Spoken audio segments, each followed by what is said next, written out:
Namoonni baay'een sodaa nama duratti dubbachuu hamaan qabamanii barnoota isaanii addaan kutu, guddina hojii isaaniif malu baqatu, kaan immoo keessuma ofiitti waliin rakkataa jiraatu.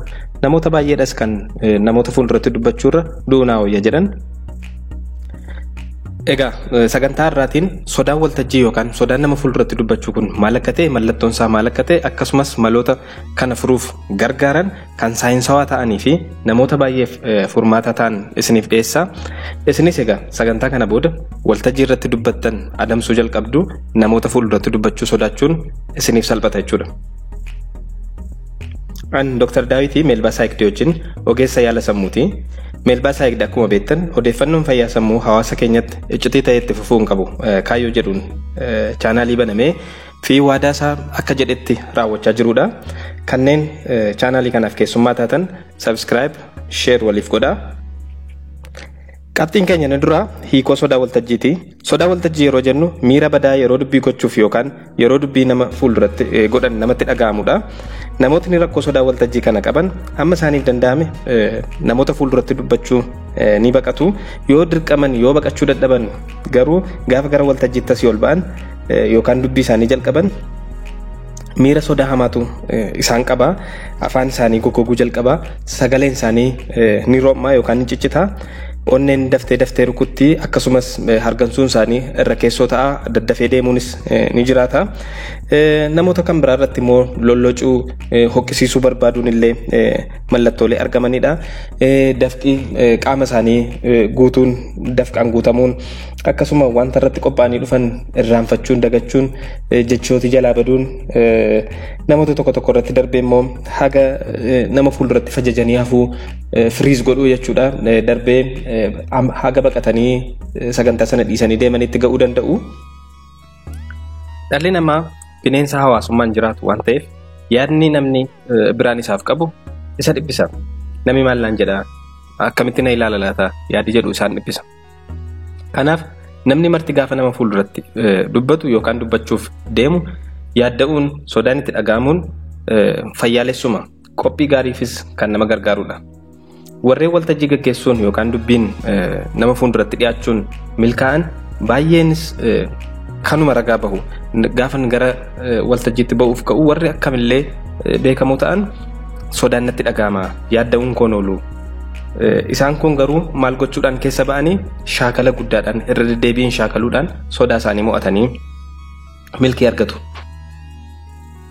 Namoonni baay'een garuu sodaa kanaan naaffifamanii kaan barumsa dhiisanii, kaan guddina isaaniif malu baqatanii, kaan araada jalatti hirkataniitu jireenya isaanii dhiibaa jiru. Rakkoon kun mallattoo yookaan qaama dhibee sammuu sodaa hawaasummaa yookaan social anxiety disorder kan jennuun yookaan dhibee nameenyaa personality disorder ta'uu danda'us kan mallattoo dhibee sammuu biraa utuu hin qabaatin kanuma duwwaadhaan rakkatanis garan qaban. Namootni maaliif nama fuulduratti yookaan waltajjii irratti dubbachuu sodaatu yoo jenne, inni jalqabaa waltajjiif haaraa ta'uu yoo ta'u, akkasumas immoo mudannoo negatiif ta'e kanaan dura simannaa gaarii dhabuunis sababa ta'uu danda'a. Akkasumas madaalamuu sodaachuu, namootni baay'een namoota fuulduratti dubbachuu sodaatan malee hiriyoota isaaniitii wajjiniin yeroo taphatan, yeroo haasaan tokkoof tokkoon sodaan qaban. Kanaaf namoota fuulduratti gaafa ba'an madaalamuu sodaatu. Inni kan biraan ofitti amanuu dhabuu, dandeettii ofii gadi hir'isanii ilaaluu, akkasumas qophii dhabuun illee sababa kan biraa ta'uu danda'a. Egaa amma kanaan duratti hiikoo sodaa waltajjii ilaalle, mallattoo isaa ilaalle, akkasumas sababa sodaa waltajjiitiif nama saaxilan ilaalle, qabxiin keenya inni itti aanu furmaata sodaa waltajjii ta'a. Isaanis bifa lamaan ilaaluu dandeenya. Inni jalqabaa maloota abbaan ittiin of gargaaruu danda'an, maloota of gargaarsaa jennee ilaalla. Inni lammataa yaala idileeti. Furmaata of gargaarsaa keessaa inni jalqabaa qophiidha. Qophii bifa lamaan ilaaluu dandeenya. Qophii qabiyyee fi qophii ilaalchaa jennee haa ilaallu. Ilaalchi ofii yaadaa fi miira namni mudannoo isaaf qabu baay'ee murteessaa. Akka isinitti waan tokko silumaa ilaaltan ituutti experience hin godhin ilaaltan miira si wanta sanaaf qabdan, yaada si wanta sanaaf qabdan, akkasumas dandeettii sin raawwii sin wanta sanaaf qabdan irratti baay'ee murteessaadha. Namootni sodaa namoota baay'ee yookaan sirna waltajjii irratti dubbachuu sodaachuu qaban yookaan sababa kanaan raafaman gaafa dhuunfaan tokkoon nama wajjiniin walitti dhufan hiriyoota isaaniitii wajjiniin taphatan namoota hin sodaanne namoota dandeettii yaada ofii akka gaariitti bareechanii ibsachuu danda'an illee ta'uu danda'u. Kun kan ta'eef ilaalcha isaan dhaggeeffattoota isaaniitiif yookaan namoota isaan dhaggeeffataniif qaban akkasumas ilaalcha isaan ofiif qaban darbee ilaalcha isaan waltajjii sanaaf qaban irraa kan ka'e ta'uu danda'a. Ilaalchi isaan waltajjii saniif qaban garmalee ol ka'aa ta'uun safartuu eenyummaa isaanii darbees akka waan du'aaf jireenyaatti ilaaluun isaanii garmalee sammuu isaanii muddama keessa waan galchuuf namootni kun garmalee dhiphatu. Sammuun muddama keessa jiru immoo waa yaadachuu, waa barachuu itti qophaa'uudhaaf isa rakkisa. Kanaaf sammuun ofii waa barachuuf, qophaa'uuf, waa dhiyeessuuf, nama wajjiniin haasa'uuf tasgabbii keessa jiraachuu qaba. Kana gochuuf jechuun sammuu ofii sirnaan itti fayyadamuuf sammuu ofiitiin waltajjiin dhufaa jiru du'aa fi jireenya jedhanii muddamaaf saaxiluurra gara waltajjii sanaa yookaan gatii waltajjii sanaa isa dhugumaasaa jechuun waltajjiin ani irratti yaada koo ibsadhuudha. Waa'ee mata dureen natti kenname seeraan kan inni irratti ibsuudha jedhuun itti himuun sammuu ofii tasgabbeessuu hojii dhufaa jiruuf qopheessuun baay'ee barbaachisaadha. Akkasumas ilaalchi isaan ofii isaaniitiif qaban keessattuu waltajjii dhufaa jiruun yookaan dubbii dhufaa jiruun wal qabsiisanii akka isaan itti of ilaalan baay'ee hir'ataa ta'a.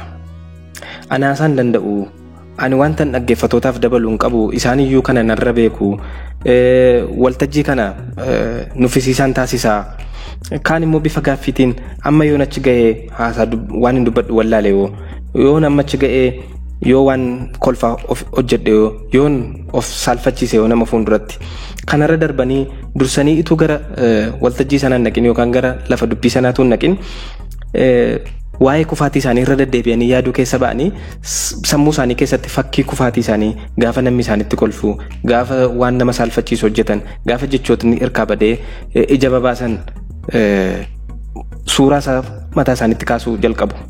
Yaadotni kunneen sammuu muddama keessa jiruuf yookaan sammuu silumaa dubbachuu dhufaa jiru yookaan waltajjii dhufaa jiruuf yaaddaa jiru ittuu muddama hamaa keessa galchuun kufaatii isa dhugumaatiif akka isaan qopheessu isaan taasisa. Kanaaf yaadota kana gara yaada qabaataatti fi yaada giddu galeessa ta'etti jijjiiruun sammuu ofii mo'ichaaf yookaan milkiidhaaf qopheessuun baay'ee barbaachisaadha. Ani hin beeku jechuurra nan baraa waltajjii kana nuffisiisaan taasisaa jechuurra waltajjii kana bashannansiisaan taasisaa. Akkasumas fakkii kufaatii ofii sammuu ofii keessatti kaasuun sammuu ofii kufaatii amansiisuun kufaatii itti agarsiisuu dhiisanii fakkii ofii waltajjii boonsaa yeroo deemsisaa jiran waltajjii bashannansiisaa yeroo deemsisaa jiran deddeebisanii sammuu ofiitti agarsiisuudhaan mo'ichaaf isa qopheessuun milkii daran akka argannu nu gargaara. Ragaan qorannoo baay'ees akka agarsiisanitti namootni yaada hir'ataa yookaan yaada negatiif ta'e deddeebisanii sammuu isaanii keessa deebisan miira hir'ataadhaaf yaada hir'ataadhaaf akkasumas amala hir'ataadhaaf akka saaxilamanidha. Kanaaf wantoota gaggaarii yaada gaggaarii deddeebisnee sammuu keenya keessa yoo goone sammuun keenya kaka'umsa qabaatee gocha kana hojjechuudhaaf hamilee akka inni qabaatu isa taasisaa milkiidhaafis nama geessa jechuudha. Namootni rakkoo sodaa waltajjii yookaan namoota fuulduratti dubbachuu qaban dhaggeeffattootaaf illee ilaalchi isaan qaban bu'aalee qorannoo addunyaa irratti godhaman wajjiniin waliin simu. Jarreen kun akka waan dhaggeeffattootni isaanii isaan madaaluuf isaanitti kolfuuf faallaa isaanii dhaabbatanii jiranitti isaan ilaalu namoota faallaa isaanii dhaabbatanii jiraniif immoo akkamittiin waan gaarii dabarsuu danda'u ree. Akka ragaan qorannoo baay'ee agarsiisutti garuu namootuma dhaggeeffattoota ta'anii jiran yookaan audience ta'anii jiran keessaa baay'een rakkoo wal fakkaataa waan qabaniif 90% oliin isaanii akka dhiyeessaan kun milkii argatu qabxii gaarii isaaniif dabarsu barnoota isaaniif kennu hawwu.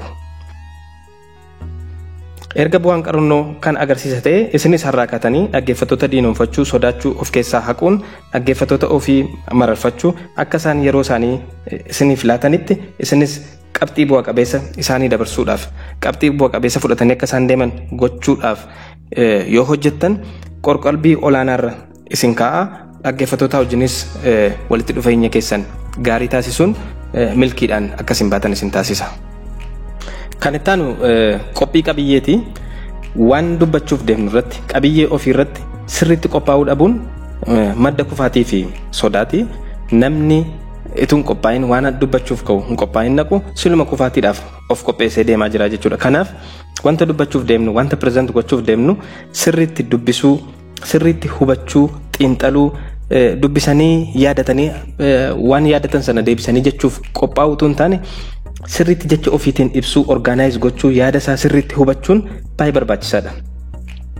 Gaafa qabiyyee irratti qophoofnu gaaffiilee gaafatamuu danda'an salphaas haa ta'u jabaafis sirriitti of qopheessuun baay'ee barbaachisaadha.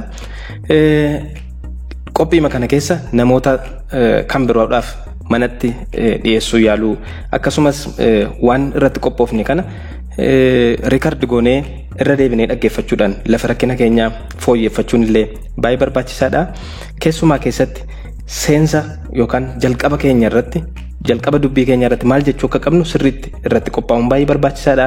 Ce'umsa mata duree tokko gara mata duree biraattis ce'umsa sana irratti waan dubbannu seeraan itti qophaa'uun baay'ee barbaachisaadha. Walumaa galatti namni waltajjii irratti dubbachuuf deemu yookaan namoota fuulduratti dubbachuuf deemu qophii inni gochuu qabu keessaa yoo danda'ame bakka irratti dubbatu sana, bakka dubbii sana dursee daawwachuun akka sammuu isaatii wajjiniin bakki sun madaqu gochuun, sammuu isaa wajjiniin wal baru gochuun baay'ee barbaachisaadha.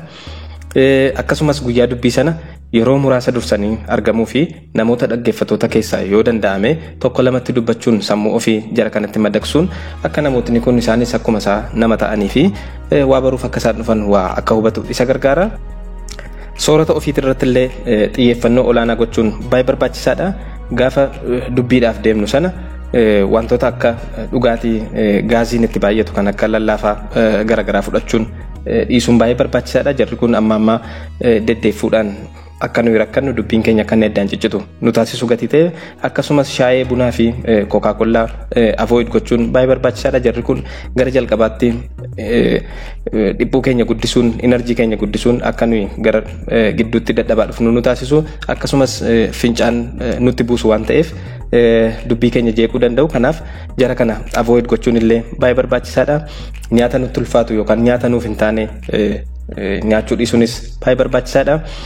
Akkasumas sagalee ofii dadammaqsuun kun maashaalee mormaa fi fuulaa kottoonfachiisuuf didiriirsuun milkaa'uu danda'a. Kanaaf utuu gara dubbiitti hin dhaqin sagalee keenya qopheeffachuun illee baay'ee barbaachisaadha.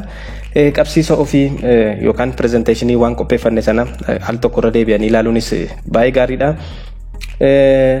Gara waltajjiitti ol ba'uu keenya dura yookaan haasaa keenya jalqabuu keenya dura hargansuu gadi fagoo, hargansuu dheeraa fudhachuu shaakaluun baay'ee barbaachisaadha. Hargansuu kana si'a 3-4 funyaaniin fudhannee afaaniin baasuun sammuu keenya tasgabbeessuudhaaf baay'ee nu gargaara.